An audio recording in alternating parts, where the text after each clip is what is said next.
Bonjour à tous, bienvenue au webinaire sur le TSAF et le sommeil. Je suis heureux d'accueillir nos conférencières invitées aujourd'hui.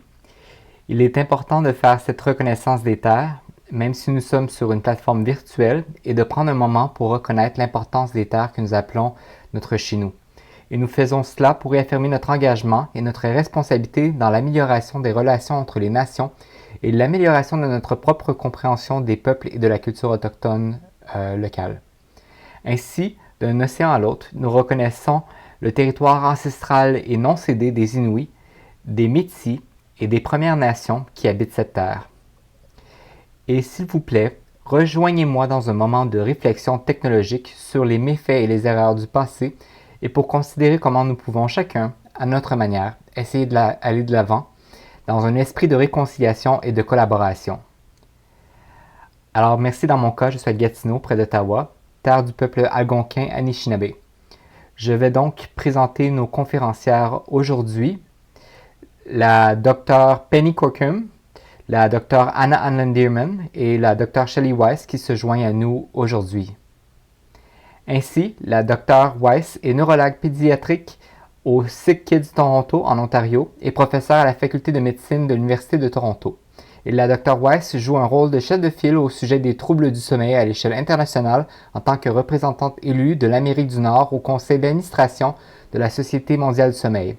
À l'échelle nationale, la Dr Weiss a été une ancienne présidente de la Société canadienne du sommeil et est actuellement vice-présidente du Collège royal des médecins et chirurgiens du Canada.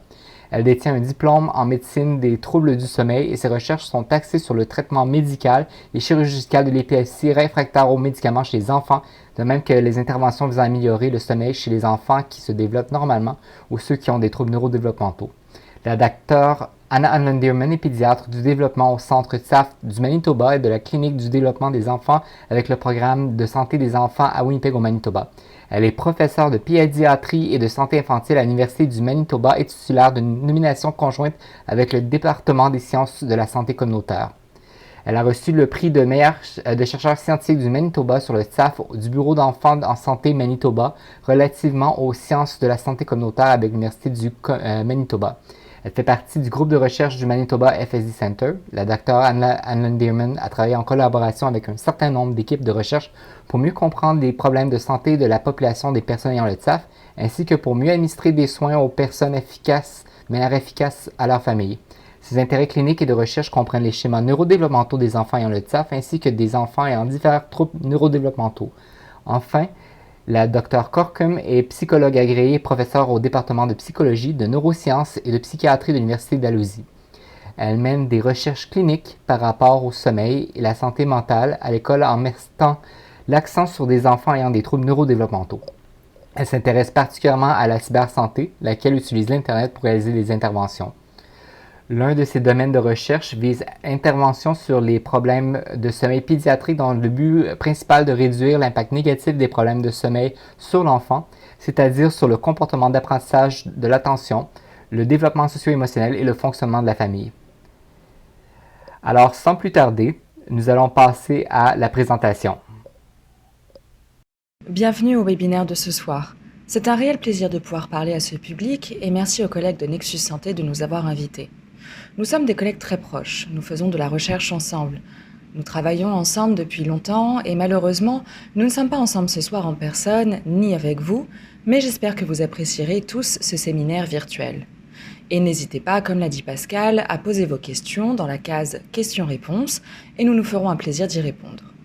Donc, nous allons parler pendant la prochaine heure du TSAF et du sommeil, puis nous allons laisser 15 minutes pour les questions.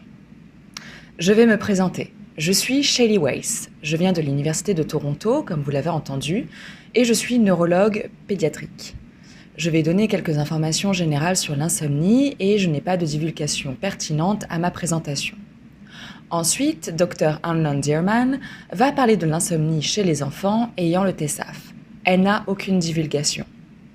Enfin, la Dr Penny Corkum parlera de bonne nuit, jour meilleur et des interventions pour les enfants ayant le TSAF et l'insomnie, et ces divulgations sont répertoriées comme ayant un potentiel de commercialisation pour le programme, ainsi que le financement de la recherche des IRSC, le réseau de la santé du cerveau des enfants, le centre de santé IWK et l'Université de Dalhousie. Donc, comme je viens de le dire, la première partie est une information générale. Ensuite, Penny Corcom parlera de bonne nuit, jour meilleur, puis Anna Landerman parlera d'insomnie chez les enfants ayant le TSAF. Et pour finir, nous répondrons aux questions. Puisque le public comprend des prestataires de services et des parents, et évidemment tout le monde n'a pas les mêmes informations, je veux commencer par quelques faits de base, juste pour que vous compreniez un peu ce qu'est le sommeil et ce que signifie l'insomnie. Je vais donc parler de ce qu'est l'insomnie, de sa fréquence, des causes de l'insomnie chez les enfants et des conséquences lorsque les enfants souffrent d'insomnie et ne dorment pas bien. Nous allons d'abord commencer par comprendre le sommeil. Cela va être une compréhension extrêmement basique du sommeil en une seule diapositive. Certaines personnes passent toute leur vie à rechercher la compréhension du sommeil. Donc, c'est un examen très sommaire. Ce qu'il est vraiment important de comprendre à propos du sommeil, c'est que nous ne faisons pas que dormir toute la nuit sans nous réveiller. Ainsi, tous les enfants, adultes, quel que soit votre âge, se réveillent plusieurs fois la nuit, puis se rendorment. Je vais vous montrer un graphique rapide de ce à quoi ressemble le sommeil. Donc ici, sur l'axe Y, se trouvent les différentes étapes du sommeil. Donc 1, 2, 3, 4 sont ce que nous considérons comme un sommeil lent ou réparateur. Le sommeil paradoxal est le sommeil rêvé. Et puis évidemment, vous devez être éveillé au début de la nuit, puis le long de l'axe Y se trouvent les heures de la nuit. Donc ce serait ici l'heure du coucher. 1 heure, 2 heures, 3 heures, etc.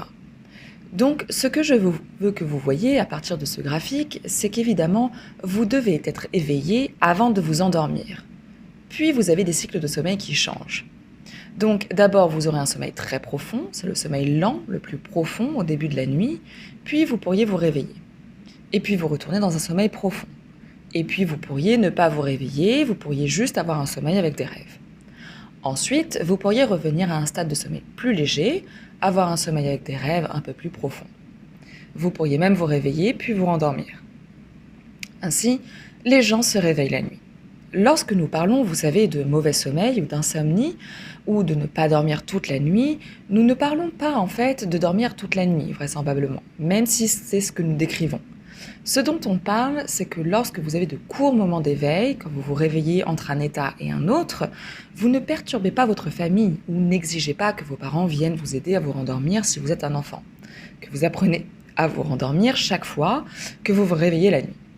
Et c'est vraiment important pour comprendre l'insomnie, le fait que nous ne dormions pas toute la nuit. Nous nous réveillons la nuit, mais nous pouvons nous rendormir après un très court moment d'éveil. L'autre chose importante à propos du sommeil est de penser à la quantité de sommeil dont les enfants ont besoin. Si vous ne l'avez pas encore vu, cela provient de la Fondation nationale du sommeil. Le site web est indiqué en bas à droite. Il est accessible au public. Ceci est simplement un graphique de la quantité de sommeil dont les gens ont besoin. Le vert est ce qui est recommandé, donc évidemment cela change pour chaque âge. Ainsi, il peut être recommandé à un tout petit d'avoir entre 12 et 15 heures de sommeil sur 24 heures, aux enfants entre 3 et 5 ans de 10 à 13 heures, de 9 à 11 heures pour les enfants entre 6 et 13 ans, et pour les adolescents entre 8 et 10 heures. En rouge, c'est ce qui pourrait être acceptable. Ainsi, certains adolescents, mais très peu, dormiraient suffisamment en 7 heures. D'autres auraient besoin de 11 heures, mais ce seraient des cas particuliers. La plupart des adolescents auraient besoin de nuit à 10 heures de sommeil. C'est également très important car il y a parfois un décalage entre les enfants et les parents. Un enfant peut n'avoir besoin que de 10 heures de sommeil, mais le parent préférait que l'enfant dorme 12 heures. Et donc ils peuvent dire que leur enfant ne dort pas bien, mais en réalité, il dort suffisamment pour son âge. Ensuite, qu'est-ce que l'insomnie ? Donc l'insomnie, c'est très simple. Ce sont les gens, je ne dis pas les enfants car beaucoup d'adultes souffrent aussi d'insomnie, donc les gens qui résistent à l'heure du coucher, qui ne veulent pas endormir, qui se couchent mais ont du mal à s'endormir, se réveillent beaucoup la nuit ou se réveillent trop tôt le matin. Et évidemment, certaines personnes manifestent différentes combinaisons de cela. Cela peut être pas seulement l'un ou l'autre. Les gens peuvent avoir du mal à s'endormir, se réveiller la nuit ou se réveiller trop tôt le matin. Mais chacun de ces problèmes est appelé l'insomnie. L'autre aspect de l'insomnie, c'est que ce n'est généralement un problème pour les parents que si leur enfant souffre d'insomnie, ou pour les adultes s'ils en souffrent, si c'est fréquent. Il arrive à tout le monde de faire une nuit blanche où vous ne dormez pas bien. Nous avons tous cela, mais ce qui se passe avec l'insomnie, c'est que cela arrive fréquemment. Cela dure plus de quelques mois. L'autre chose importante à propos de l'insomnie, c'est qu'un enfant peut avoir un mauvais sommeil, mais il doit également avoir la possibilité de dormir. Donc si l'enfant vit dans une maison agitée et n'a pas assez d'occasion de bien dormir, alors ce n'est pas de l'insomnie. C'est un problème avec l'environnement. Et évidemment, si vous souffrez d'insomnie, c'est que cela ne s'explique pas par la présence d'un autre problème. Donc, vous n'avez pas d'asthme qui vous empêche de dormir, ou un enfant qui a de l'eczéma et des démangeaisons cutanées qui les empêchent de dormir. Ils sont tout simplement incapables de dormir toute la nuit. Alors, qu'arrive-t-il aux enfants qui ont différents troubles neurodéveloppementaux, y compris le TSAF? Comment finissent-ils par souffrir d'insomnie? Quelles sont les pistes qui sont pertinentes? Cela peut n'être qu'un symptôme relatif à n'importe quel autre trouble dont souffre un enfant. Par exemple, si un enfant est très rigide et qu'il a du mal à suivre les routines et à s'endormir, ou s'il est très occupé et qu'il ne peut pas, disons qu'il a de l'inattention, qu'il ne peut pas éteindre son esprit, cela pourrait causer des problèmes avec le sommeil. Il y a aussi les facteurs environnementaux. Un enfant est peut-être dans une pièce très chaude et a besoin d'une pièce plus fraîche pour dormir. Un enfant autiste qui aime les couvertures légères pourrait avoir des problèmes avec les couvertures lourdes. Enfin, il y a les problèmes psychiatriques. Les enfants anxieux ou dépressifs auront du mal à dormir. Pour les facteurs du développement, un enfant qui ne comprend pas pourquoi il doit s'endormir, même s'il a un âge où il va à l'école, même s'il ne comprend pas qu'il doit se réveiller le matin, cela peut causer des problèmes.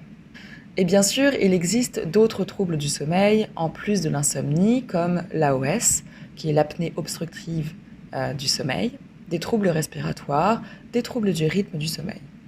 Bien sûr, les médicaments peuvent soit vous amener à être trop somnolent ou à avoir de la difficulté à vous endormir. Et puis, il y a d'autres troubles médicaux, par exemple.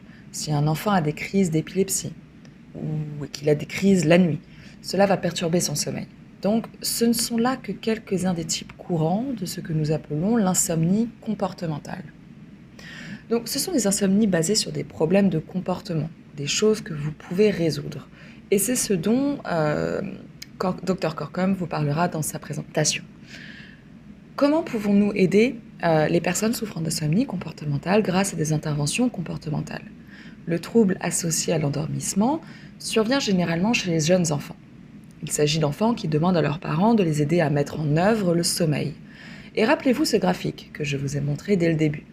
Quand ils se réveillent la nuit, ils ne peuvent pas se rendormir tout seuls. Ils ont encore besoin des parents pour les aider à s'endormir. Il faut mettre des limites. C'est exactement ce à quoi cela ressemble. Des enfants qui ont du mal à respecter les limites. Et donc, ils ont du mal à, notamment à l'heure du coucher, à rester au lit et à s'endormir. Et puis, l'heure du coucher est plus un problème de l'âge scolaire à l'adolescence. Cela représente les enfants qui ont une préférence pour se coucher tard et dormir tard le matin. Ainsi, leur durée de sommeil peut être correcte, mais ils dorment au mauvais moment. Alors, quelle est la fréquence de l'insomnie pédiatrique? La plupart des gens présents en ligne ce soir savent probablement que c'est très répandu, malheureusement. C'est commun chez tous les enfants, y compris les enfants ayant divers troubles neurodéveloppementaux et de nombreux enfants avec le TSAF. Ainsi, pour les parents d'enfants qui se développent normalement, environ 25% des parents sont préoccupés par le fait que leur enfant ne dorme pas bien. Or, de nombreuses recherches démontrent que pour de nombreux troubles, pour les enfants qui présentent des troubles neurodéveloppementaux comorbides, cela peut aller jusqu'à 80 à 90%. L'un des problèmes, c'est que cela ne disparaît pas tout seul. Certaines personnes se font dire « Attendez, votre enfant commencera à mieux dormir quand il ou elle sera adolescent, quand il sera adulte. » Mais malheureusement, les enfants qui souffrent d'insomnie peuvent souvent devenir des adolescents et des adultes qui ont également du mal à s'endormir et à dormir. Et quels sont les types de problèmes les plus répandus chez les enfants ayant des troubles neurodéveloppementaux? Je pense en avoir dit quelques-uns. Je vais juste les réitérer car il est important de comprendre les problèmes de l'insomnie. Ainsi, les enfants qui ont des difficultés à suivre des routines de sommeil ont un schéma régulier. Ils ne dorment pas et ne se réveillent pas à la même heure ou à une heure similaire chaque jour et chaque nuit. Ils somnolent pendant la journée, évidemment, parce qu'ils ne dorment pas bien la nuit. Ils ont du mal avec les règles de l'heure du coucher. Ils deviennent frustrés, il y a un conflit avec les parents et les frères et sœurs à l'heure du coucher. Ils ont de la difficulté, comme je l'ai dit précédemment, avec des réveils nocturnes et des réveils matinaux. Et tout cela conduit à un sommeil insuffisant ou à une courte durée de sommeil. Et quelles sont les conséquences d'un mauvais sommeil ?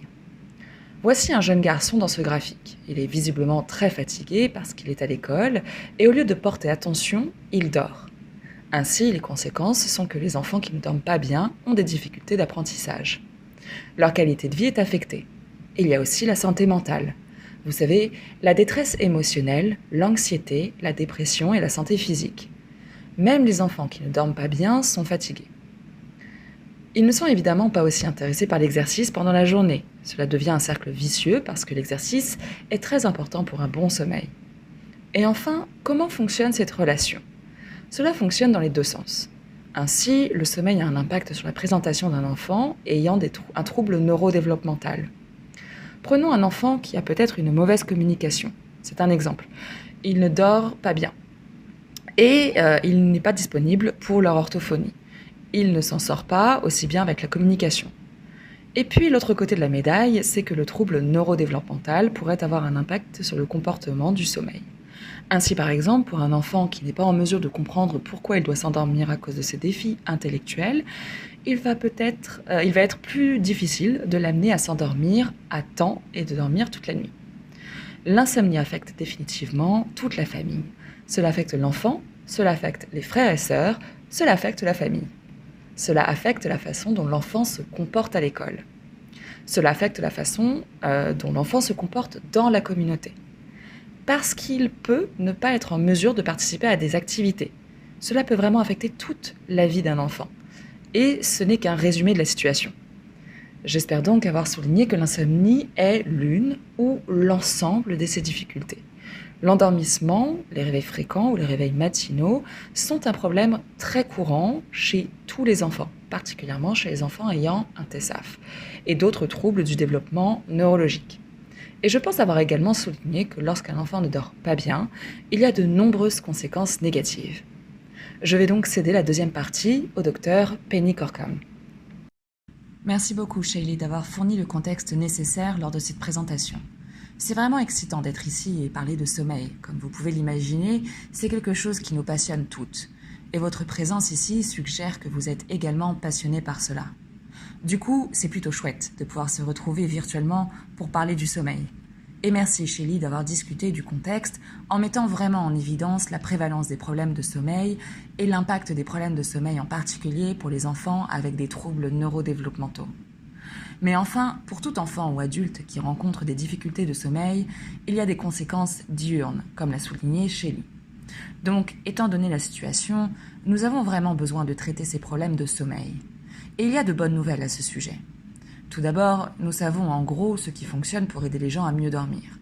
Nous ne savons peut-être pas tout, mais nous avons une assez bonne compréhension. Nous avons beaucoup de recherches qui démontrent comment nous pouvons traiter les enfants tout au long de la vie contre l'insomnie. Donc, chez les enfants qui se développent, qui sont neurotypiques, il existe un corpus de recherche assez récente qui montre que nous pouvons également utiliser certaines de ces mêmes stratégies pour aider les enfants ayant des troubles neurodéveloppementaux à mieux dormir. Il y a aussi de mauvaises nouvelles. Chaque fois qu'il y a de bonnes nouvelles, il y a généralement de mauvaises nouvelles. La mauvaise nouvelle, c'est que la plupart des enfants ne reçoivent pas ce que nous appelons un traitement fondé sur des preuves. Au contraire, ils sont souvent traités avec des médicaments qui peuvent être en vente libre ou sur ordonnance. Et c'est encore plus le cas quand un enfant a un trouble neurodéveloppemental. Ainsi, ils sont beaucoup plus susceptibles de se voir prescrire un médicament pour les troubles du sommeil. Alors, pourquoi est-ce le cas ? Eh bien, je pense qu'il y a beaucoup de raisons et beaucoup d'obstacles au traitement. Tout d'abord, je pense que ce n'était pas tellement connu, du moins historiquement. Maintenant, je pense que les gens sont vraiment à l'écoute de l'importance du sommeil. Au cours des dernières, 5 dernières années, mais historiquement, il n'y avait vraiment pas beaucoup de conscience ou d'importance accordée au sommeil. Et donc, nous avons des prestataires de soins de santé qui ne sont pas vraiment formés dans le domaine du sommeil. Donc certaines recherches montrent que, tout d'abord, c'est très inconsistant. Je suis psychologue et dans certains programmes de psychologie, aucun des stagiaires ne recevra de formation sur le sommeil du tout. Et si vous êtes dans une université où il y a quelqu'un qui étudie le sommeil, alors vous en obtiendrez un peu plus, mais c'est très inconsistant. Cela ne fait pas partie du programme de base. Et aussi, en médecine, il y a très peu de temps consacré à former les gens sur le sommeil. Ainsi, la plupart des prestataires de soins de santé n'ont pas une très bonne formation en matière de sommeil. De plus, il n'y a pas beaucoup d'interventions ou de ressources et d'outils, ce qui rend très difficile pour les prestataires de soins de santé de fournir des recommandations et des stratégies concernant le sommeil, car il n'y a pas beaucoup d'endroits où ils peuvent envoyer des familles et des individus pour obtenir ces informations. De plus, lorsqu'elles sont disponibles, et ce n'est pas très souvent, mais lorsqu'elles le sont, cela est livré dans un format plus traditionnel. Donc en face à face, disons des séances hebdomadaires, et cela pourrait être très difficile pour la famille. Ils doivent se rendre à la clinique, ils pourraient avoir à s'absenter du travail pour y aller, et donc cela aboutit à une situation où peu d'enfants reçoivent un traitement fondé sur des preuves pour des problèmes de sommeil. Donc, nous avons vraiment senti que la cybersanté pourrait être une solution potentielle pour nous aider à combler cet écart entre le traitement et ce que les preuves désignent comme la meilleure pratique. Et ce que nous aimons vraiment par rapport à la cybersanté, c'est qu'elle est accessible à de nombreuses personnes. On peut changer d'échelle rapidement. Ainsi, une fois que vous avez effectué l'intervention, vous pouvez la faire évoluer assez rapidement. Cela peut améliorer la mise en œuvre. Cela a été démontré par la recherche. Cela peut augmenter l'efficacité et la rapidité de l'intervention. Il y a pas mal de recherches qui montrent maintenant que cela peut être très efficace sur le plan clinique. Et il s'agit d'un autre type de problème. Il n'y a pas beaucoup de recherches sur le sommeil, mais les recherches qui existent sur le sommeil, y compris certains des travaux que nous avons effectués, montrent que cela peut être efficace pour traiter les problèmes de sommeil. Et si vous le faites bien, cela peut aussi être très personnalisé et à moindre coût. C'est dans cet esprit que nous avons construit le programme Bonne nuit, jour meilleur, qui est un programme de cybersanté. Et la première version de ce programme a été financée par les instituts de recherche en santé du Canada. J'aime bien raconter cette histoire. Donc, dans la subvention, nous avions déclaré qu'il nous faudrait 6 mois pour développer le programme, puis encore 1 an ou 2 pour l'évaluer. En réalité, ce qui s'est passé, c'est qu'il a fallu 10 ans pour faire tout cela. Donc, ce n'était pas aussi simple que ce que nous pensions. Nous avions déjà élaboré tous les soutiens à l'intervention. Nous les avions testés dans d'autres contextes. Donc c'était des interventions en face à face, des essais. Et nous avons pensé que nous n'avions qu'à les mettre sur Internet et tout serait prêt à démarrer. Il s'est avéré que si vous voulez faire une très bonne intervention, cela demande beaucoup de travail, non seulement du point de vue de la programmation et du contenu, mais aussi du point de vue de la livraison. Et ainsi, durant les 10 années où nous avons travaillé sur Bonne nuit, jour meilleur, nous avons commencé à partir de zéro, à partir de ce que nous savions de la littérature pour construire le programme à l'époque. Il a fallu adapter tout ça à la cybersanté. Puis on est allé voir des prestataires de soins et on s'est dit « c'est ça qu'on a en tête, c'est ça qu'on va développer, qu'en pensez-vous » Et nous avons reçu beaucoup de commentaires de leur part disant ce qu'ils pouvaient ou ne pouvaient pas soutenir. Ils ont vraiment senti que le programme devait être auto-guidé, qu'il devait être très flexible pour répondre aux besoins individuels et adapté aux besoins individuels. Il devait être sensible à la culture. Et donc, avec ce genre de commentaires, nous avons finalisé le développement de Bonne nuit, jour meilleur. Puis, nous l'avons présenté aux prestataires de soins de santé et aux parents pour qu'ils l'utilisent, l'examinent et nous fassent part de leurs commentaires. Nous avons intégré leurs commentaires et élaboré un meilleur programme. Puis nous avons mené un grand essai contrôlé et aléatoire à travers le Canada. Fondamentalement, tout ce que cela signifie, c'est que la moitié des personnes ont eu l'intervention tout de suite et la moitié a dû attendre et obtenir l'intervention à la fin. Et cela nous permet de comparer les différences dans la façon dont nous devons procéder. Nous devions le faire de cette façon car les choses changent. Alors, nous voulions avoir un groupe de contrôle. Je n'ai pas le temps de passer en revue tous les résultats, mais juste pour dire que c'était efficace. Et non seulement cela a amélioré le sommeil des enfants, mais en fait cela a réduit la fatigue des parents pendant la journée. Probablement parce qu'ils n'étaient pas debout avec leur enfant pendant la nuit. Et cela a également amélioré le fonctionnement diurne des enfants. Donc, moins de soucis émotionnels et moins de soucis comportementaux. Ici, je voudrais juste vous donner un petit aperçu de ce à quoi ressemble Bonne Nuit, Jour Meilleur. Il est conçu avec un design interactif, ce qui signifie qu'il est accessible sur une tablette ou un ordinateur ou un téléphone intelligent. Il est structuré en 5 sessions différentes, et cela suit vraiment ce que nous pensons être la meilleure approche pour traiter l'insomnie chez les enfants. Nous devons d'abord fournir ces informations, un peu comme ce que vient de faire Dr. Weiss. Ensuite, nous voulons enseigner aux parents comment établir de saines pratiques de sommeil pour leurs enfants, puis les aider à aider leur enfant à s'endormir à l'heure du coucher. Et il est intéressant de noter que lorsque vous apprenez à vous endormir au coucher, cela s'applique souvent au moment où vous vous réveillez durant la nuit. Il n'y aura peut-être pas autant de travail à faire quand la 3e session est terminée, notamment lors de la 4e session à propos des réveils nocturnes et des réveils matinaux précoces, en raison des succès obtenus lors de la 3e session. Et puis, nous terminons en regardant en arrière pour voir quels progrès ont été réalisés, mais aussi en regardant vers l'avenir afin d'entrevoir où il pourrait y avoir des obstacles. Tout est livré à travers, ou la plupart des choses, devrais-je dire, sont livrées à travers une vidéo. Certaines d'entre elles sont animées et d'autres sont en personne. Il n'y a pas d'entraîneur, c'est autoguidé. Ainsi, cela permet aux parents d'utiliser les stratégies eux-mêmes. Mais nous avons comme un coach qui œuvre pour le programme. Cette dame ici, Ashley, c'est à la fois une vraie personne et un dessin animé qui guide l'utilisateur à travers le programme. Encore une fois, la majeure partie est livrée dans des vidéos d'animation, vidéos et quelques vidéos de témoignages. Et aussi, nous l'avons rendu assez individualisé. Donc, on fournit différentes informations et ça se traduit en une sorte de progrès. Il y a aussi un peu de ludisme. Ainsi, certains développent une routine pour l'heure du coucher, une routine pour l'heure du réveil. Vous suivez le sommeil de votre enfant tout au long et vous pouvez observer avec ce graphique qui vous est destiné. Et à la fin de chaque session, il y a un plan de session que vous pouvez imprimer. En outre, vous pouvez le suivre et cela vous donne quelques stratégies pour mettre en œuvre ces techniques au cours de la semaine ou des 2 prochaines. Il y a aussi la section des obstacles qui surgissent en cours de route. C'est donc ici que vous iriez si vous êtes bloqué ou si quelque chose ne fonctionne pas, pour vous aider à résoudre ces problèmes d'implémentation. Et il faut noter que l'ensemble du programme est adapté en fonction de l'âge de l'enfant, du problème de sommeil qu'il présente, en plus d'être en anglais et en français. Donc c'est un peu comme cela que nous avons développé Bonne Nuit, Jour Meilleur.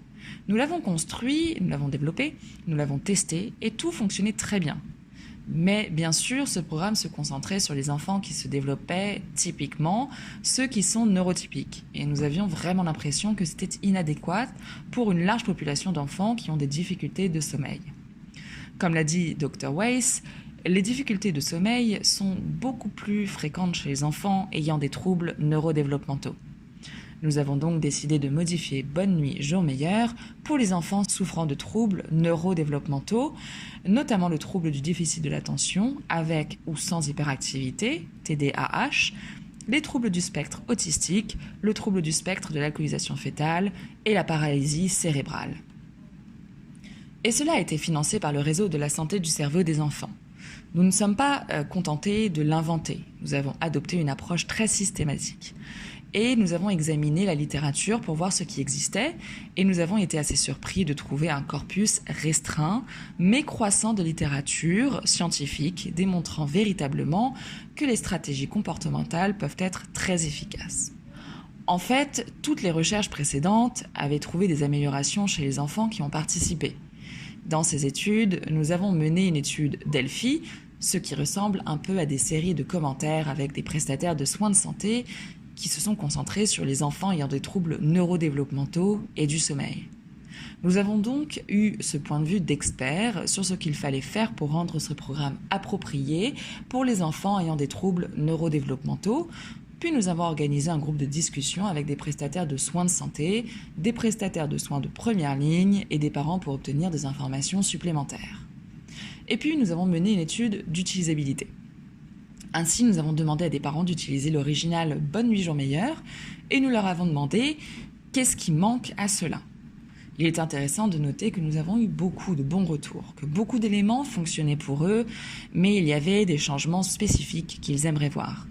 Donc, je ne vais pas passer en revue tout cela, mais ce que nous avons découvert, c'est qu'une intervention transdiagnostique est possible, et cela signifie qu'il existe des points communs en termes d'intervention chez les enfants neurotypiques et au développement typique, et chez les enfants au développement atypique ou les enfants ayant des troubles neurodéveloppementaux. Qu'il est possible d'avoir une intervention, que nous pouvons la modifier, l'individualiser pour des situations particulières. Je vais vous expliquer un peu. Donc, nous avons pris toutes ces informations, nous nous sommes rencontrés en équipe et l'équipe était composée à la fois de cliniciens et de chercheurs d'un peu partout au Canada. Et nous avons examiné toutes ces données et nous avons décidé de modifier Bonne Nuit Jean Meyer. Et donc nous avons créé beaucoup plus de contenu. Nous avons fait quelques révisions et nous nous sommes concentrés sur ces 4 différents troubles parce que c'était l'objectif de notre organisme subventionnaire. Ainsi, l'approche que nous avons adoptée s'appelle une approche modulaire transdiagnostique. Donc, en gros, nous avons commencé par le noyau. Au milieu, il y a le Bonne Nuit Jour Meilleur, développement typique, pour le développement typique. C'est le noyau. Et puis nous avons ajouté des couches pour résoudre les différentes difficultés. D'abord, cette modification de diagnostic croisé des troubles neurodéveloppementaux.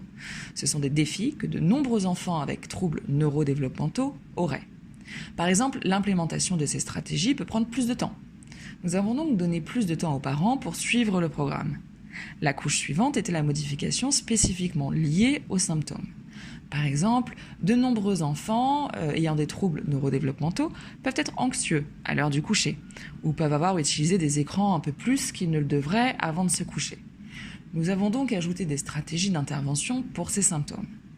Et puis la dernière couche était la modification spécifique au diagnostic.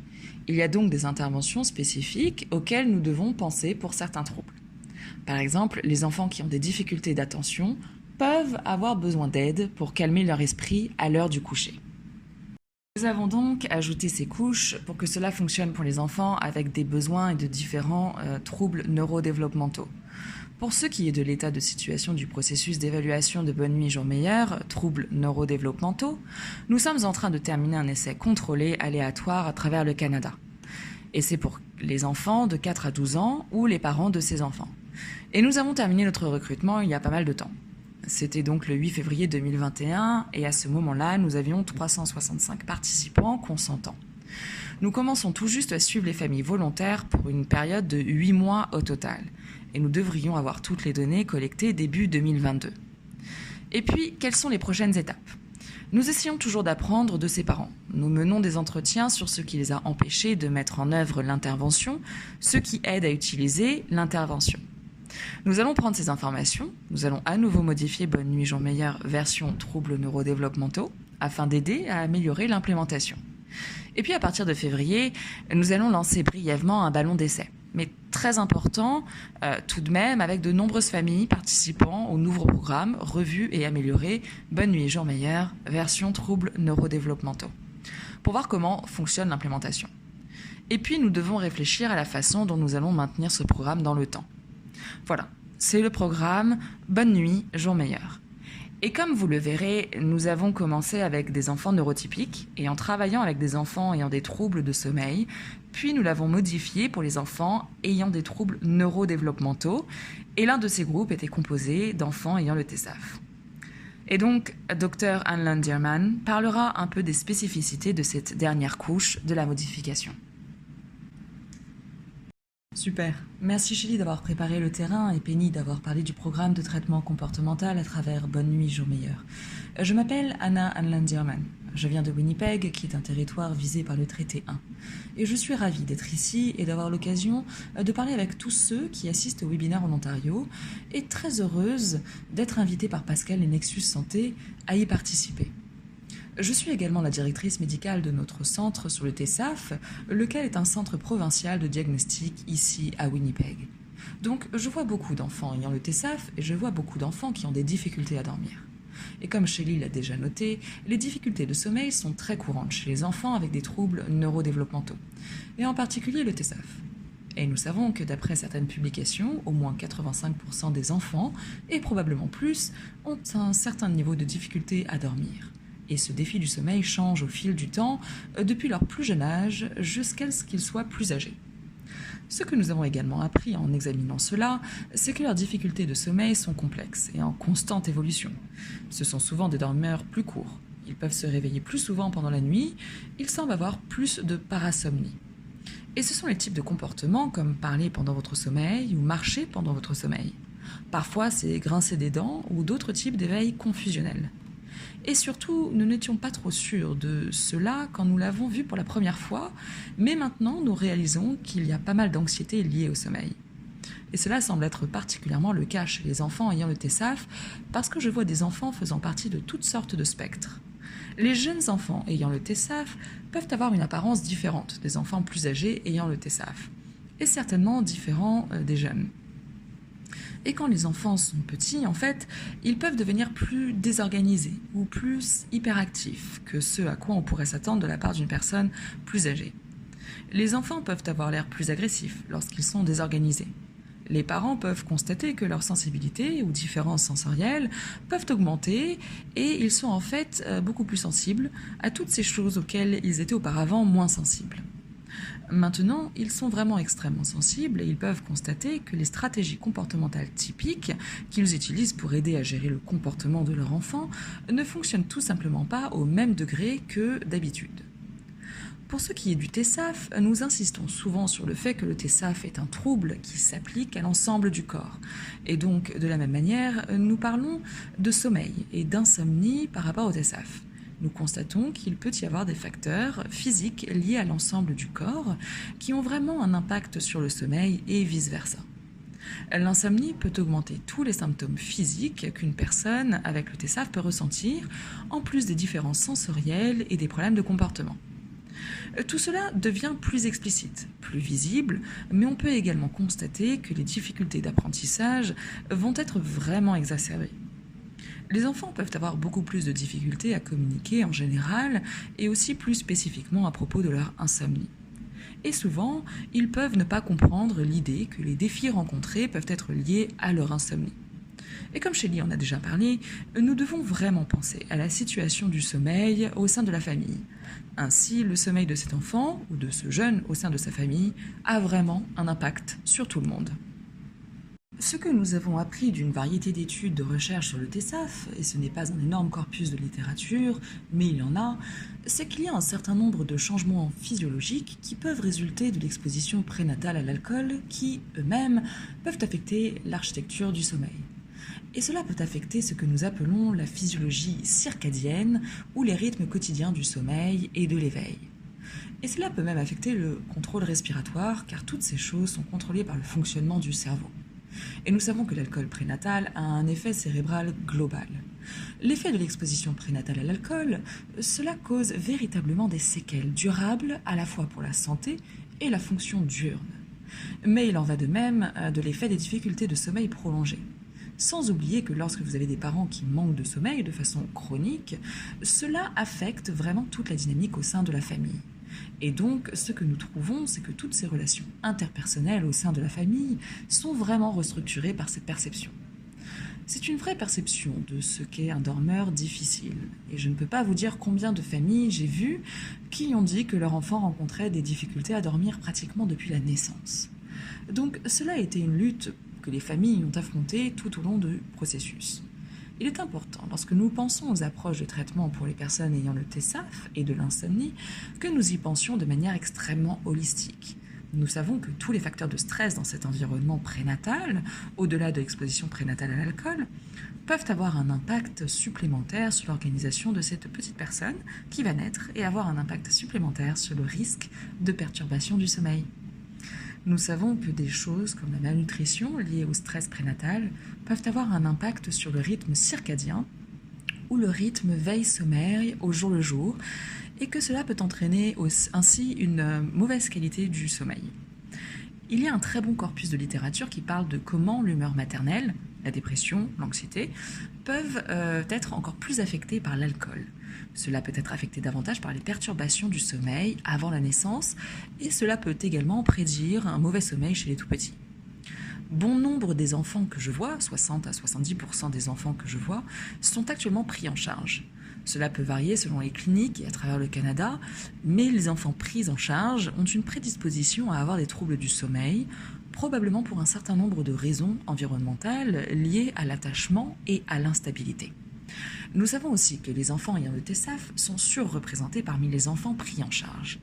Et donc, quand vous prenez en considération l'attachement perturbé, toute perturbation sociale qu'un enfant peut avoir vécue, et vous ajoutez à cette exposition prénatale à l'alcool, et puis vous avez une certaine insécurité environnementale pour les enfants, et beaucoup d'enfants que je rencontre ont beaucoup de perturbations jusqu'à l'adolescence, cela peut vraiment être difficile. Et cela peut être vraiment frustrant et difficile pour des parents bien intentionnés d'essayer d'aider à gérer l'hygiène du sommeil des enfants. Et je parlerai un peu de l'hygiène du sommeil parce que cela en fait partie. Mais comme le sait tout parent qui s'occupe d'un enfant ou d'un jeune ayant le TSAF, il ne s'agit pas seulement d'hygiène du sommeil. Il faut vraiment l'encourager à suivre un programme de sommeil global. L'objectif de la gestion du sommeil pour tout le monde, bien sûr, est de réduire le fardeau des soins. Et c'est un défi. Nous devons peut-être aborder plusieurs domaines à la fois. Il y a beaucoup de concessions mutuelles que nous pouvons faire. Lorsque je parle avec les familles, vous savez, de l'établissement des priorités et de quel est l'objectif le plus important, mais aussi le plus réalisable. Il est vraiment important de reconnaître que pour les enfants qui ont des antécédents de trauma, les enfants nouvellement adoptés qui souffrent de maladies chroniques et de problèmes médicaux, nous pouvons avoir besoin de prendre des précautions particulières. Souvent, les familles se voient recommander de nombreux livres sur le sommeil que vous pouvez obtenir auprès de Chapters ou d'une quelconque librairie. Mais nous devons reconnaître que des précautions particulières doivent être prises lorsqu'il y a des circonstances particulières.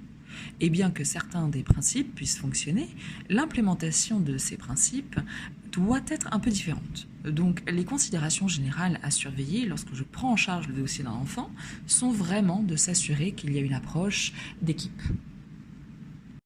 Beaucoup de familles à qui je parle n'ont pas l'impression qu'il y ait une équipe en place. Elles me disent, surtout depuis la Covid-19, vous savez, c'est juste mon docteur et moi. Ou peut-être qu'elles n'ont même pas un docteur, ou peut-être que c'est juste un infirmier praticien ou un thérapeute. Il est vraiment important de rassembler une équipe autour de vous en tant que famille afin d'aborder véritablement les choses de différentes manières, puisqu'il y a différents types de rôles que différents membres de l'équipe peuvent assumer ici. Il est vraiment important d'intervenir le plus tôt possible, afin d'éviter certaines des conséquences secondaires qui peuvent se manifester. Et c'est vraiment important d'avoir une bonne évaluation du développement de l'enfant. Connaître à quel niveau votre enfant opère, quelles sont ses forces et quels sont ses défis. Nous pouvons utiliser ces forces en travaillant avec eux pour développer un très bon plan de sommeil. Il est important de gérer d'autres symptômes complexes, comme la santé mentale et le comportement. Et c'est vraiment important de parler d'environnement et d'hygiène du sommeil. Je vais parler un peu de la mélatonine et d'autres médicaments, mais seulement très brièvement, parce que, comme Penny l'a dit, l'approche principale peut et doit être une approche comportementale. Alors, le sommeil en santé. Je pense que j'ai parlé de choses similaires, mais si vous pensez à certains des principes de base de l'hygiène du sommeil, vous verrez que je l'ai mis tout en haut. Quels sont les comportements que nous devons stabiliser et gérer dans la famille? Quels sont ces rythmes quotidiens avec lesquels nous pouvons vous aider? Quelles sont certaines des considérations sensorielles que nous devons prendre en compte et soutenir? Et ensuite, quels peuvent être certains des domaines que nous devons cibler pour les médicaments et la gestion de certains de ces symptômes complexes? Cette diapositive vise à rappeler à tout le monde que l'exposition prénatale à l'alcool provoque des troubles neurologiques chez les enfants, mais que le sommeil est généralement influencé par la neurologie. Donc, les deux ont ce genre d'interrelation. Une grande partie de ce que vous essayez de faire est de gérer un système neurologique quelque peu dérégulé, qui est suréveillé ou sous-éveillé, et cela perturbe vraiment l'équilibre entre le sommeil et l'éveil. Alors, comment pouvons-nous travailler avec tout cela de la meilleure façon possible pour vraiment aider les enfants à passer une bonne nuit de sommeil? Une bonne nuit de sommeil, selon l'opinion d'une personne très sage, Marie Kunchenka, commence à la première heure de la matinée. Nous avons des approches circadiennes qui suggèrent que nous ne pensions pas seulement à mettre en œuvre les approches d'hygiène du sommeil plus tard dans la journée, mais que nous commencions au début de la journée. Quand nous parlons de routine, nous parlons non seulement de routine de sommeil et de réveil, mais aussi de routine de repas, les rythmes quotidiens et comment nous faisons sens de tout ça. Nous allons dans le détail jusqu'à ce à quoi ressemble le petit déjeuner et quels sont les points de pression profonds et les pièces sensorielles de travail d'envergure dont nous parlerons dans une seconde. Et comment peut-on travailler avec les heures de repas pour vraiment travailler avec un enfant? Une routine de sommeil est incroyablement importante, ainsi que toutes les choses qui nous aident à nous calmer, à réguler nos systèmes éveillés et à soutenir nos systèmes de sommeil, comme avoir une chambre fraîche et certainement une chambre sombre. Il faut aussi parler du temps d'écran avec les médias. Il faut avoir un environnement calme et bien régulier. Shelley a déjà parlé de nos rythmes veille-sommeil. Nos hormones ont également des rythmes de profondeur du sommeil. Cette diapositive montre plus particulièrement comment la mélatonine est libérée la nuit quand il fait noir et qu'elle est supprimée pendant la journée quand il fait jour. Il est donc très important d'avoir un bon équilibre entre la lumière du jour et l'obscurité. Vous savez, ici à Winnipeg, il fait nuit maintenant à 16h30 et c'est déjà une nuit très noire pour nous. Il est vraiment important d'y penser, mais le matin, il faut vraiment ouvrir les stores et accueillir la lumière. Il faut également penser au moment où nous faisons de l'activité physique. Je sais qu'il a été difficile avec la Covid-19 de faire sortir les enfants dehors, ainsi que de faire certaines de ces activités physiques quotidiennes dont ils ont besoin, mais c'est vraiment très important pour leur sommeil. Et le moment de la journée où l'activité physique est faite est également très important. Ce ne sont là que quelques-unes des stratégies sensorielles que nous pouvons envisager pour l'environnement. Je les ai en quelque sorte regroupées de la façon dont les ergothérapeutes les considèrent en termes d'éléments visuels, auditifs et tactiles. Mais chaque enfant, chaque jeune est différent.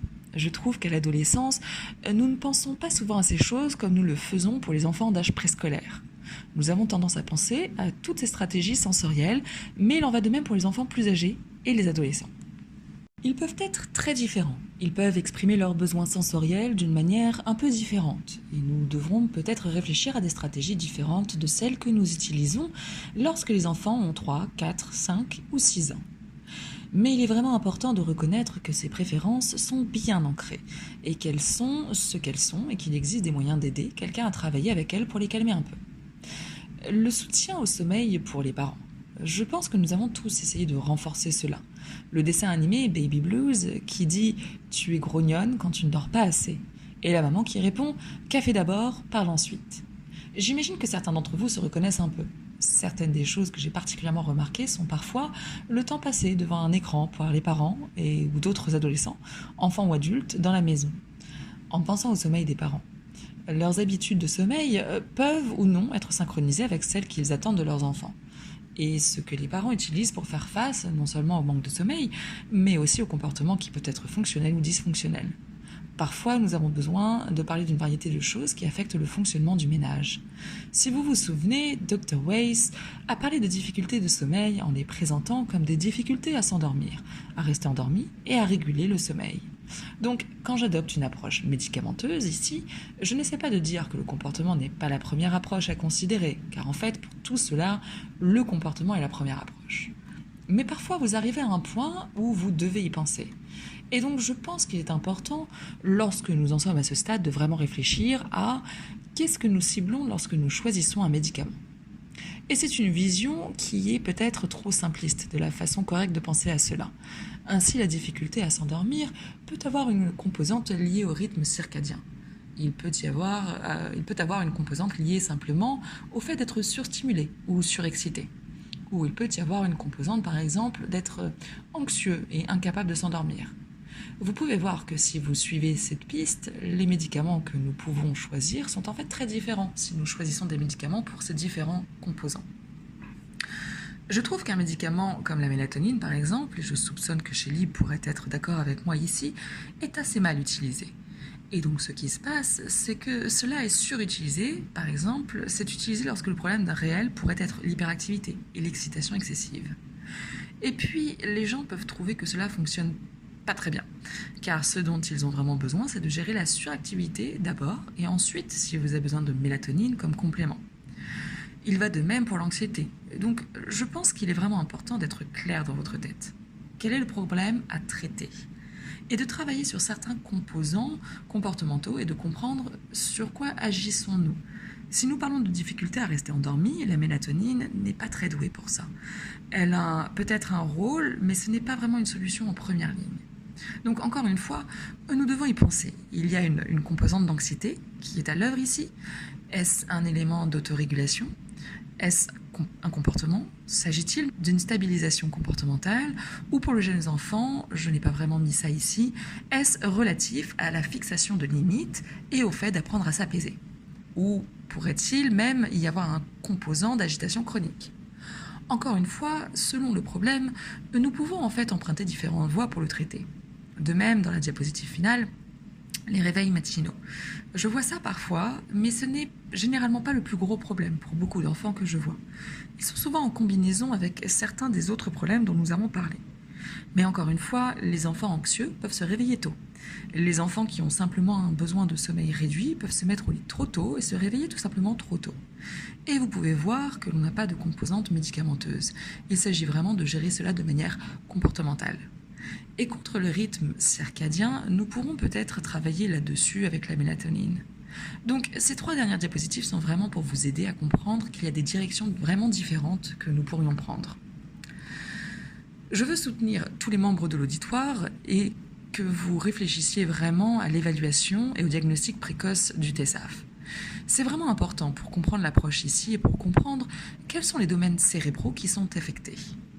Ainsi, vous pouvez travailler avec les forces d'un enfant et travailler avec ses besoins, appliquer les principes d'hygiène du sommeil dans un plan complet de gestion du sommeil, utiliser des médicaments au besoin et réfléchir aux besoins sensoriels d'une personne ayant le TESAF, car ces derniers sont souvent négligés, surtout à mesure que les enfants grandissent. Et ma dernière diapositive, c'est vraiment pour réfléchir aux troubles de l'humeur et aux troubles de l'éveil, aux difficultés d'attachement et surtout à l'accompagnement approprié des proches aidants. Donc, je pense qu'avec ça, je vais terminer. Je sais que nous avons abordé tous ces sujets très rapidement et j'aimerais vraiment ouvrir la discussion avec mes collègues Dr Corkum et Dr Weiss à toutes les questions qu'il pourrait y avoir. Et merci Pascal. Eh bien, merci à vous. Et nous sommes vraiment ravis d'entendre parler des derniers développements en matière de recherche sur le sommeil, car il s'agit d'un domaine dont beaucoup ne savent pas à quel point il est important de soutenir les individus et leurs familles. J'ai vu quelques questions passer, la première est déjà résolue. Il s'agit de clarifier la prévalence de l'insomnie chez, vous le savez, les enfants neurodivergents.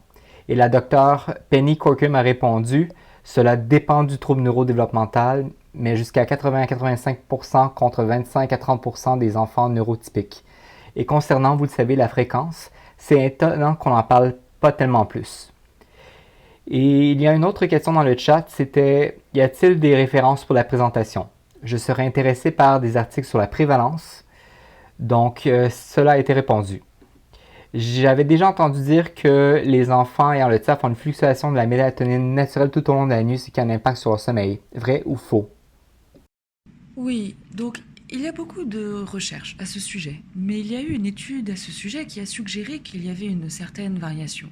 Je vais en quelque sorte reformuler la réponse à cela pour mieux aider les gens à comprendre ce qui est nécessaire pour faire ce genre de recherche. Pour faire ce genre de recherche, ce que nous devons faire, et je l'explique dans certaines de mes autres présentations, c'est qu'il faut faire venir un enfant à l'hôpital pour une étude sur le sommeil pendant la nuit. Donc imaginez un enfant ayant le TESAF, et lorsque vous venez pour une étude du sommeil pendant la nuit, tous les autocollants qui sont sur leur tête. Ils doivent subir un électroencéphalogramme pendant la nuit et sur le reste de leur corps. Ensuite, ils doivent avoir un dispositif intraveineux dans leurs mains. Vous devez faire une prise de sang toutes les heures environ. Ainsi, ils peuvent tester la mélatonine et obtenir une courbe de mélatonine. Tous ceux d'entre vous qui ont des enfants reconnaîtront que ce n'est probablement pas la façon idéale de faire cela. Il y a donc très peu de recherches, et ce qui existe suggère qu'il y a probablement une différence à cet effet, mais c'est tout ce qu'on peut en dire. Merci beaucoup, et nous pouvons imaginer à quel point cela serait difficile pour un enfant de faire cela. Quelqu'un d'autre a demandé « Je suis en train d'adopter un garçon de 12 ans qui vient d'être diagnostiqué et placé chez nous ayant le TESAF. Quel est le meilleur endroit pour commencer à obtenir de l'aide afin de mieux comprendre comment nous pouvons l'aider? Il a une foule d'autres diagnostics et ne dort pas. Il ne dort pas et se réveille tôt. Alors, où iriez-vous? Je pense que je suggérerais de commencer, c'est d'aller, si vous le pouvez, là où l'enfant a été diagnostiqué, parce que le processus de diagnostic devrait avoir un profil neuropsychique assez complet. Et cela vous donnera une image de son fonctionnement cognitif, de ses capacités linguistiques et de tous les domaines qui ont besoin d'un soutien. Tout cela devrait figurer dans ce genre d'évaluation. Donc, si vous pouvez y accéder, ce serait très utile pour lui, et vous pourrez alors commencer à partir de là pour comprendre les domaines dans lesquels vous avez vraiment besoin d'aide. Cela nous amène ensuite vers une autre question du chat. Alors, Existe-t-il un programme auquel nous pouvons nous inscrire sur la façon dont, comment pouvons-nous obtenir de l'aide dont nous avons besoin? Alors, êtes-vous au courant de cliniques ou de programmes qui sont comme Bonne Nuit, Jour Meilleur? Je ne sais pas si cette question était quelque chose comme en dehors de Bonne Nuit, Jour Meilleur. Comme je l'ai mentionné, et Dr. Weiss l'a mentionné, il existe vraiment très peu de ressources et de programmes pour les enfants ayant des troubles de sommeil, en particulier les enfants ayant des troubles neurodéveloppementaux, et peut-être même plus.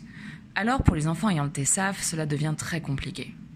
Et comme j'en parlais, faire de la recherche avec cette population, mais aussi faire de la recherche avec des interventions, peut être difficile, ne serait-ce à cause de la tutelle et du changement de parents. Donc nous avons eu pas mal de difficultés à recruter des familles, des enfants ayant le TSAF pour Bonne Nuit, Jour Meilleur, version troubles neurodéveloppementaux. Je ne pense pas que cela reflète qu'il n'y a pas de besoin, juste que cela peut être assez difficile. Et donc je ne connais pas de programme de sommeil en particulier pour les enfants ayant le TSAF. Je dirais qu'en février, nous aurons Bonne Nuit, Jour Meilleur version troubles neurodéveloppementaux, nouvelle version améliorée, prête pour l'étude d'implémentation. Donc ce serait certainement un bon point de départ. Et cela pourrait contribuer à vous fournir des informations, des conseils et des stratégies.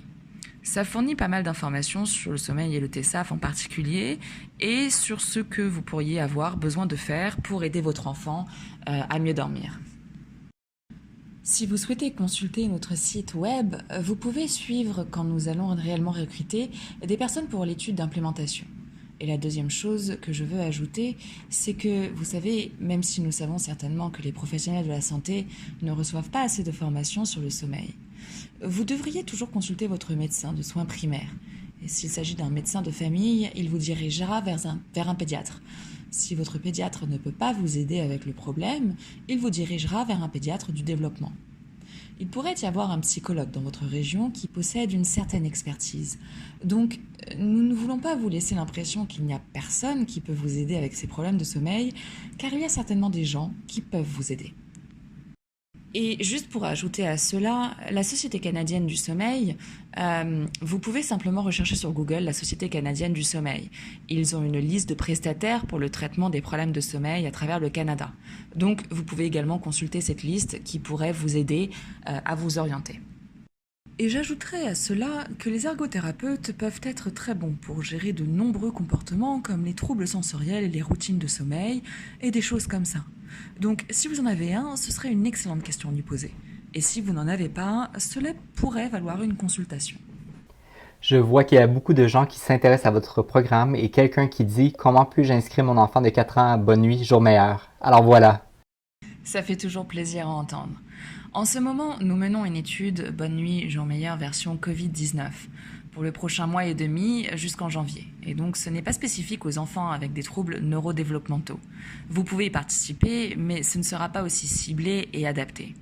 Et donc vous pourrez participer la prochaine fois que ce sera disponible, Bonne Nuit, Jour Meilleur version troubles neurodéveloppementaux. Ce sera en février et vous n'aurez qu'à visiter notre site web. Alors gardez un œil là-dessus.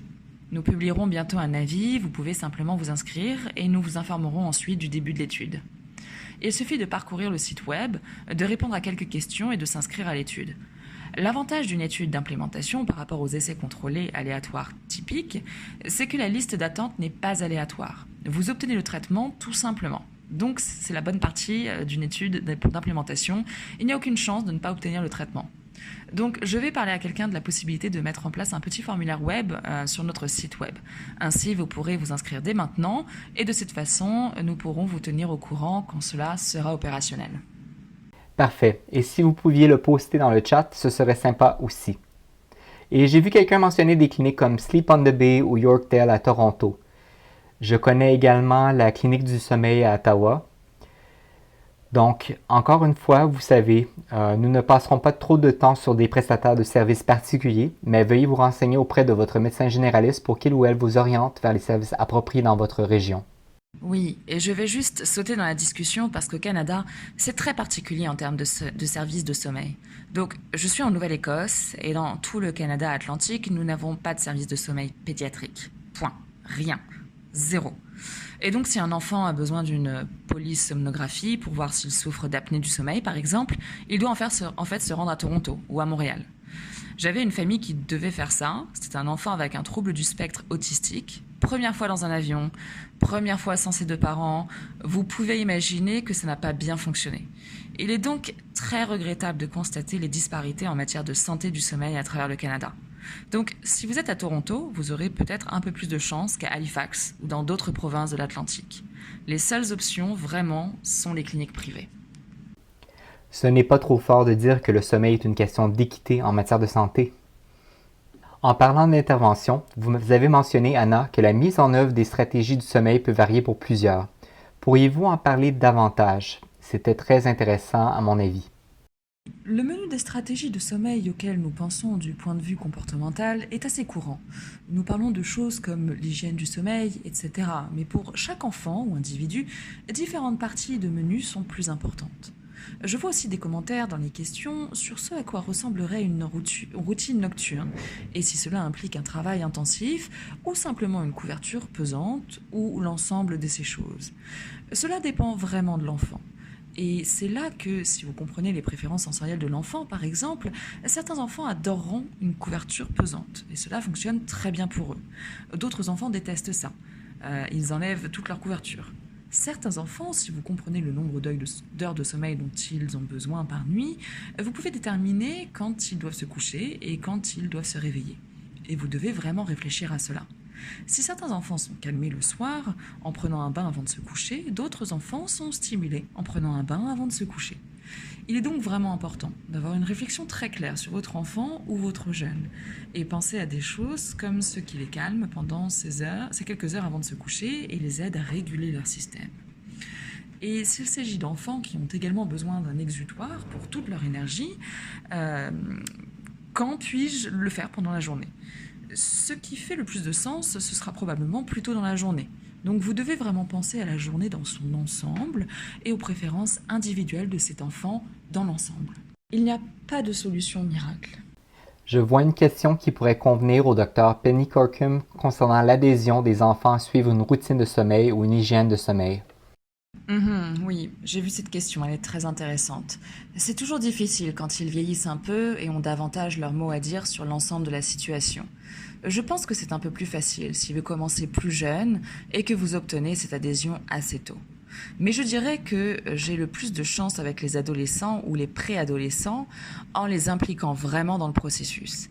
C'est presque comme faire une expérience dont ils font partie, et je pense que là où nous pouvons parfois nous tromper, c'est en voulant forcer la chose. Parce que vous allez avoir beaucoup de résistance à cela. Et si vous pouvez le faire en famille, je pense que c'est vraiment excitant. Je pensais à ce qu'Anna vient tout juste de dire. Tout le monde doit être calme. Vous devez être calme et concentré pour vous endormir. L'électronique, c'est tout simplement mauvais pour tout le monde avant d'aller dormir. C'est universel. Alors pourquoi toute la famille ne déposerait pas leur téléphone dans la cuisine avant d'aller se coucher? Et si nous le faisions en famille? Et puis nous pouvons voir comment cela s'est passé, si c'était dur. Vous ne pouvez pas simplement dire à votre enfant de le faire, mais rester allongé vous-même dans votre lit en regardant votre téléphone. Cela ne fonctionnera pas. Je pense qu'il faut en faire des participants de manière active, autant que vous le pouvez, et je reconnais que parfois ce n'est pas aussi simple qu'on puisse le croire. Mais de toute façon, ils peuvent être impliqués et on peut utiliser des renforcements positifs comme des récompenses. On peut célébrer les routines réussies parce que c'est difficile à faire. C'est comme apprendre un nouveau comportement. Je pense que nous devons apprécier l'effort que cela prend et nous assurer que nous récompensons cet effort. J'ai maintenant une question pour la Dr Weiss. Pouvez-vous nous en dire plus sur l'importance du sommeil pour le développement des enfants? Vous en voyez beaucoup et comment nos enfants se développent-ils s'ils dorment bien par rapport à ceux qui ne le font pas? Oui, c'est une bonne question. Il n'y a aucune recherche qui démontre qu'un enfant qui manque chroniquement de sommeil va avoir une différence dans sa trajectoire de développement, qu'il n'atteindra pas son plein potentiel. C'est plus qu'il va y avoir plus de problèmes émotionnels, plus de comportements, plus de distractions. Mais pour un enfant qui se développe, généralement, nous n'avons aucune recherche pour dire que s'il souffre d'insomnie, il n'atteindra pas le potentiel qu'il atteindrait en tant que bon dormeur. Pour faire suite à cela, nos dernières conférencières qui ont présenté lors d'un webinaire Nexus Santé, Laurie Cabral et Maude Champagne, ont parlé de l'importance du sommeil comme moyen de réguler l'agressivité des enfants envers les parents à la maison. Cela semble étrange, mais c'est ce qui a généré de meilleurs résultats lors d'une thérapie ou lors d'une intervention pour la sécurité. Alors, pourriez-vous nous en dire plus sur l'importance du sommeil pour les adolescents et même les adultes en situation de handicap? J'adorerais me lancer là-dedans parce que je pense que c'est un point vraiment fascinant. Je veux souligner que l'une des premières choses que j'ai apprises de la recherche sur le sommeil il y a de nombreuses années, c'est que les enfants qui ont des difficultés de sommeil courent un risque accru d'être maltraités. Et donc cela m'a marqué pendant de nombreuses années. J'ai essayé de comprendre pourquoi. Quand on pense à l'impact d'un mauvais sommeil sur les enfants, ils vont être irritables. Ils vont aussi ne pas être capables de réguler leurs émotions. Ils ne pourront pas avoir de régulation comportementale. Les enfants endormis ont des parents endormis, n'est-ce pas? Parce qu'ils tiennent aussi les parents éveillés. Et donc les parents vont avoir le même problème. Alors vous avez une situation où vous avez tout le monde dans la famille, au moins le parent de cet enfant, vont tous les deux être dérégulés sur les plans émotionnels et comportementaux. Donc vous pouvez imaginer comment cela pourrait préparer le terrain pour une discipline plus dure et plus de difficultés. Donc cela ne me surprend pas que le sommeil soit apparu comme un facteur qui protège les gens de ce genre d'interaction négative, mais c'est vraiment intéressant. Merci. Et comme dernière question, je connais quelqu'un avec qui j'ai travaillé qui a dit qu'il buvait un verre de whisky tous les soirs pour s'endormir.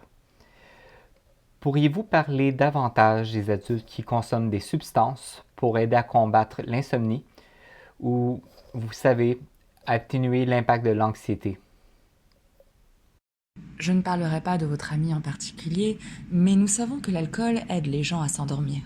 Cela ne les aide pas à dormir toutefois. Ainsi, la première chose dont nous parlons aux adultes qui souffrent d'insomnie est de bonnes pratiques de sommeil, notamment de ne pas consommer d'alcool. Merci beaucoup. Alors, veuillez consulter le site web de Bonne Nuit, Jour Meilleur. Nous sommes vraiment heureux et excités que cette recherche se déroule et j'espère que nous pourrons partager les résultats plus tard. Il importe de souligner l'importance du sommeil avec votre médecin. Cela peut être quelque chose d'utile pour vous-même, votre famille et vos pairs. Et si vous êtes un prestataire de services, veuillez vérifier s'il existe une clinique du sommeil vers laquelle vous pouvez diriger vos clients afin d'améliorer leur qualité de vie. Sur ce, merci beaucoup et bonne soirée. Dormez bien.